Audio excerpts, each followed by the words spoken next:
Good day! We will be discussing about the disability and age perspectives under our subject, the Philippine popular culture.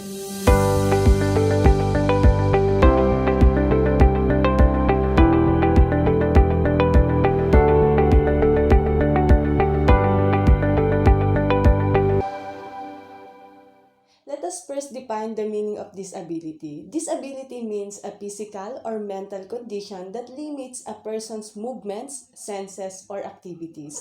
And when we say the visibility of disability, it means a visible disabilities that can be noticed to an individual by just looking at the person.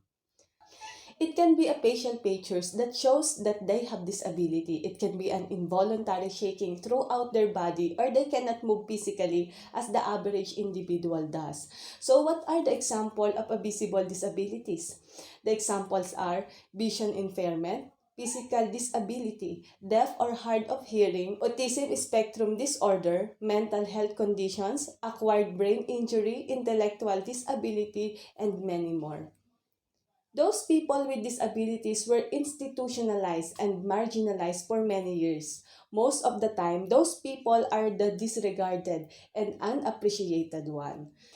Dr. Fiona Whittington Walsh once said, people with disabilities are still devalued, so that we need an attitudinal change, awareness campaign, and an inclusive education that will not only benefit people with disabilities but also expand out to wider community. Now let's move on to the aging perspectives, but let us first define what is the meaning of the graying of the society. The graying of the society means that the population of older people in a country or a society is increasing and is dominating. I will give you three perspectives on aging.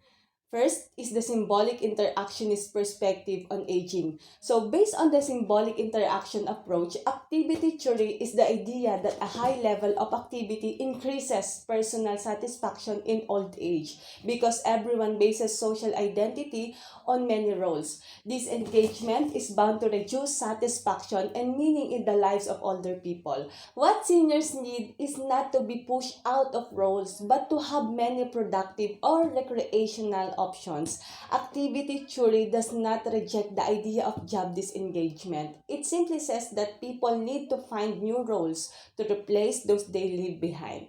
Research confirms that elderly people who maintain a high activity level find the most satisfaction in their lives. Activity theory also recognizes that the elderly are diverse with a variety of interests, needs, and physical abilities. For this reason, the activities that people chose and the pace at which they pursue them are always individual matter. Next is the conflict perspectives on aging. Conflict theories view aging as especially problematic in contemporary capitalistic societies.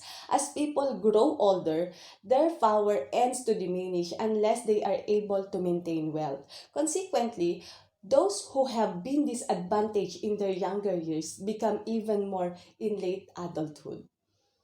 And last is the functionalist perspective of aging.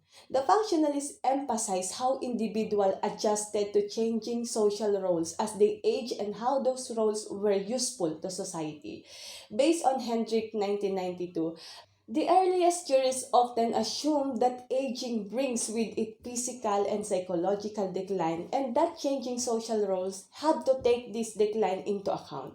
And according to Talcon Parsons, an American sociologist, the society need to find roles for older people consistent with advanced age, where in fact older persons often have knowledge and wisdom to share with younger people. He also argued that this failure could lead to older people of becoming discouraged and alienated from society.